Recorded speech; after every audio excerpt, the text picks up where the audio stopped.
Welcome back and many thanks for keeping it Channel 1. Now, in the wake of adverse climatic conditions coupled with high production cost, farmers are gradually turning to organic farm inputs to sustain production. Our reporter Wycliffe Oketch interacted with Belmi Kipruto, the founder of Ustawi Organic Farms, being one of the organizations in the country embracing the green economy concept. Here's that interview. That agriculture is among the top contributors to the country's GDP is basically so obvious now. And as a matter of fact, agriculture accounts for about 21% of the country's GDP. However, there are those inhibiting factors hindering production. Key among them is the climate change and also the high cost of production that have now necessitated actually farmers to devise innovative mechanisms to ensure sustainability. One of those mechanisms is organic farming, a concept that farmers across the country are now embracing. But what exactly is organic farming? And that is exactly the conversation that I'm going to have here with my guest, Belmi Kipruto, that is based here in Kisumu. Belmi Kipruto is the founder of Ustawi Organic Farms. Belmi, how are you? I'm good, thank you. Welcome us to Ustawi Organic Farms. You're welcome. Yes. Tell us your understanding and what basically organic farming means. Organic farming is basically going back to nature, letting nature take the lead, because that's what we used to do as Africans. So combining organic farming and climate change through climate action and being able to use whatever nature provides to supply inputs to farmers. And that's the prime concept upon which Ustawi Organic Farms is operating upon. Yes. What does Ustawi do? So Ustawi Organic Farms, we use insect technology. In this case, is the black soldier fly, which converts organic waste into feed for poultry, fish and pig, and also fertilizer for farmers. Going back to nature, when you talk about going back to nature and implementing the black soldier fly technology, in layman's language, what is this? So in layman's language is using the insect larvae to convert what people see as waste and make it something valuable, which is now the fertilizer and the feed for our farmers, cutting cost for farmers and also improving our soil health. How does this happen when you talk about the waste? What waste are we talking about? So we are talking about your normal kitchen waste. So your ugali, your sukuma wiki, the tomatoes from farmers in the markets that goes to waste. So instead of dumping it and causing methane emissions, we uptake the waste and then we introduce it to the black soldier fly larvae, and that's how the transformation happens. Is it just from the households or the other sources of this waste? So we also take it from the county markets. The county government of Kisumu is very supportive in that, and we have established MRFs, so we engage the women there and the youth who collect the waste, segregate the waste, and then we uptake the waste. When you talk of MRF, what is that? It's a material recovery facility which is mandated by law according to the Waste Management Act of 2022, which requires counties to have material recovery facilities across all sub-counties so that they can be able to segregate waste and minimize whatever is going to the landfill. And once that waste comes here, what sort of interaction does it have with the black soldier fly? And it's such that at the end of the day, that you'll be able to generate organic fertilizer, organic animal feeds. What's the sort of interaction? Just take us through this. So first we have the insectary. That is where the fly lays the eggs. We take the eggs, we hatch them using a wheat bran substrate. After that, 5 days, we call them the 5-day-old, which is baby larvae. And then we put it in the bioponds. We spread the fermented waste that we have received from the markets and the kitchens.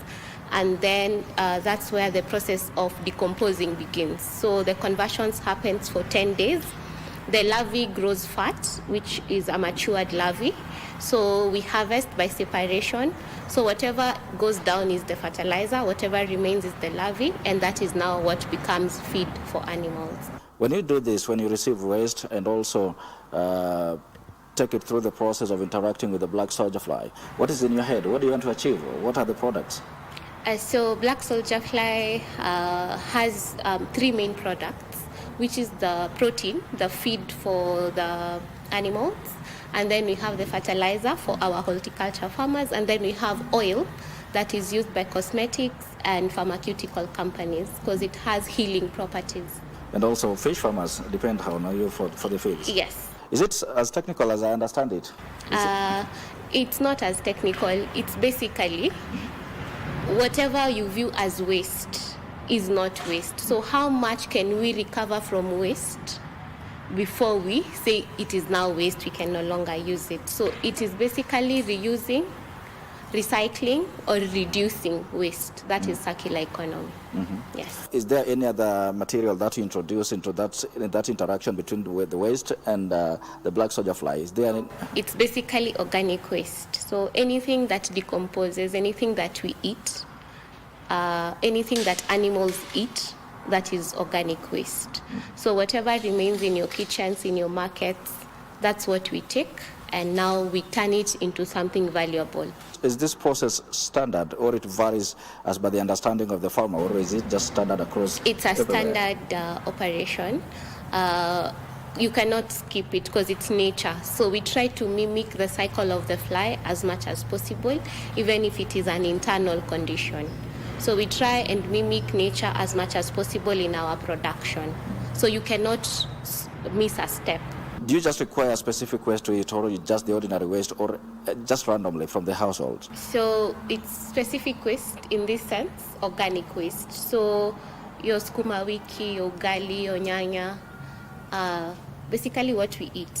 After that is when we can collect it. So we're encouraging people to separate their waste at households because now it makes it easier for uptakers like us to get purely organic, because that's currently a challenge because Kenyans do not know, or they are not sensitized on the importance of segregating your waste. So you have the plastics, you have the metal, the boxes, which is the dry waste, and then you have the wet waste, which is the organic waste. You've told us where we can get the waste materials, but where can we get the black soldier fly? For a beginner, you come to people like us who are already, there are people practicing the insect farming across the country. It's emerging.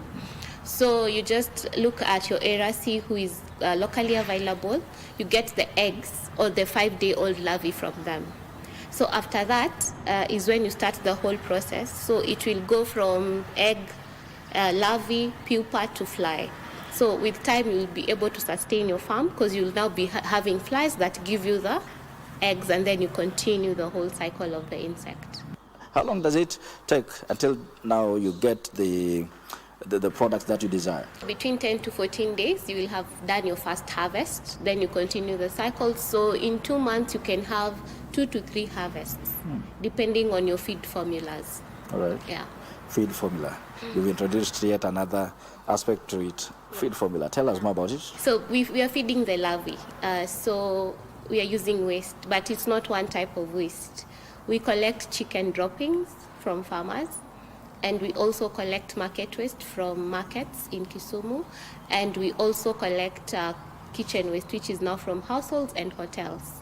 So, and then you need now to add more carbohydrates. So you can add your wheat bran, ferment it, the waste. After that is when you put in your biopoints or in your crates and feed the BSF. Yeah. Tell us the advantage of using organic fertilizer or the organic farming over the synthetic farming. Yeah, there's this joke that goes on in the green economy that we no longer see worms in our soils. So meaning our soils are dying. So even insects are running away from our soils. So where we encourage organic farming is first to heal our soils, because our production as a country is going down and down every day because of climate change, of course, and we are not taking care of our soils because we are killing it with the synthetic fertilizers. There's also cases of people using pesticides and contracting cancer long term, which is something we are trying to cut. So going back to nature means we heal the soils, which means we produce healthy food and we heal our bodies. So that's basically going back to organic farming. So it's the fish farmers and also the farmers engaged in horticulture. Yes. They draw this product from you. Yes. Yeah, those are our main customers. So people in aquaculture, people in poultry, and people in horticulture. Tell us more about organic farming. Apart from eroding soil fertility, being hazardous in the long term, what other aspects does it bring? So One Health. So One Health means health for the soils, health for the animals, and health for the humans. Because we are all interconnected. Whatever comes from the soils, it's what we take and what our animals take. So anything that affects the soil, long term it will affect our bodies and the bodies of the animals that we also take. So encouraging organic farming, as I mentioned earlier, is healing. It's a like wholesome healing. We heal our soils, we heal ourselves, and we have healthier animals. So that's why I'm really passionate, and I would like people to adopt the usage of organic inputs in their farms. People may want to adopt the usage of organic materials or other inputs, but then now the challenge that usually comes is, where do I begin from? Who do I turn to, and how do I go through it? Okay, so first is your research. So which area of organic farming do you want to venture in? Because it's vast. Okay. So for me, I did it and I saw Kenya is still importing 60% of our farm inputs.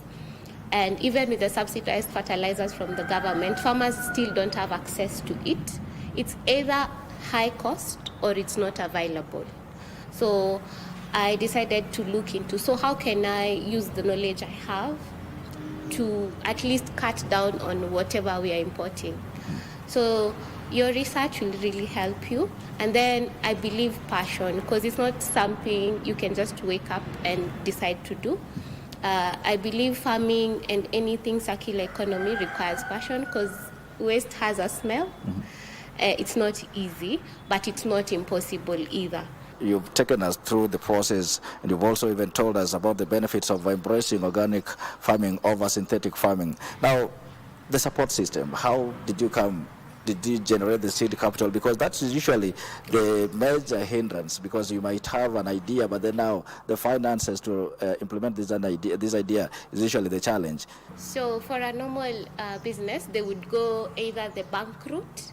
Most of the time you go to the bank, you get a loan, and you continue your business. But banks do not understand green economy. It's a new concept to them. They're like, how can you make money from waste and pay us back? So they shut doors on you. So the only other route that's left for entrepreneurs like me is the grant route. And sadly, locally in Kenya, the grants are not so much. We rely on development partners outside of Kenya. So that's how I stumbled upon now the Tony Elumelu Foundation. Yeah. And that organization that you mentioned is just one of the international development agencies that are partnering, coming together under the Women Entrepreneurship for Africa program. Yes. Tell us a bit about the program. So the program is a consortium between the European Union and the Tony Elumelu Foundation, which are the implementers. So it's mostly focused on women in the green and circular economy, because they want to encourage circularity and also to impact climate. So that's how I found about it, because I'm in the socials who are talking about green economy. So I found it and I applied. So it's a rigorous process. It's not that easy, because they're very keen. And so after that, you're selected. And then after the selection is when you start the training in the... What sort of training do they give you? So they give us business development training, financial management, marketing, and investor readiness. Because now they prepare you. After they fund you, you have to now sustain yourself and get investors to continue your business. Do they listen to your idea, the idea that you have, or you must have been somewhere when they pick you? Do you meet somewhere, or they just fund they support your idea? They support your idea. They just believe in your idea. You pitch to them, because we send pitch videos. So you pitch, you talk about what you do, and if it's aligning with their objectives, they fund you. We're talking about how much seed capital? It's $5,000 US. Yes. That is just over $500,000 for to start you off. Yes. Yeah. Once you've been given this money to start implement your idea, what other support do you get? So you join the Alumni's program, which is the tier Sonia Lumelu Foundation Luminous program. So in the program, you're linked to investors, you're linked to networking events, and you're also linked to mentors. So in the program, we were attached to mentors, and the mentors are your mentors for life. Yeah, so they guide you through, and even after the program, they're still involved in your business. Yeah. These mentors, is it you to identify them, or is it the program? The program. Okay. Yes, it does that. Yeah. Now, once you have your business, or rather your green business rolling, they again introduce you to other funding mechanisms. Yes, they do. So we have equity investors, we have angel investors, and also we have grants. That's the three major ones. And a bank like UBA, they are very good now with green economy. They understand the concept. So I would also encourage other commercial banks to check and look into the green economy, because it's emerging and it's very sustainable. That program has been so impactful to Ustawi organic farms. Yes. Tell us, in what ways? So first, the funding. I moved from trees, which you've seen, and now I'm doing bioponds. So and now I can be able to meet the supply that I was not meeting. So that's the major thing that it has done for me. It has really grown my business, and I've moved from 3 employees to now 14 employees. Yeah. Within 2 years? Yes. All right. That is wonderful. What next for Ustawi? So bigger, better. For me, I'm benchmarking with the best, which is Netherlands, in terms of insect farming. And I believe Africa is the next frontier. Why? We have better climate. We have a young generation that's in the workforce, and they don't have jobs. And basically, the access to labor, access to good climates. So if Netherlands are doing it with all the challenges they have, so what about Kenya? Yes. Yeah, we can commercialize this industry. Okay. Yeah. Maybe you, in your own words, you may want to speak to our viewers, or especially the young people, how they need to, in terms of embracing this concept, and how can the government, both the national and county government, can come through to the youth? So first, I always say, when government adopts something, the citizens will follow through. So we are now having the affordable housing. Has been popularized by the government. People are getting into it now. So if the government can encourage green economy and popularize it to the citizens, and government has the subsidies program where they import fertilizer and give it to farmers at a subsidized rate. They can also look into us, people who are producing organic fertilizer, buy it from us. Because that way you're giving us revenue, giving us more room to employ more youths. And the waste industry we are producing 70% of organic waste per day as Kenya. So it's a big industry that the government can tap into and uptake the youth that are crying for employment. Yes. Wow, that's wonderful.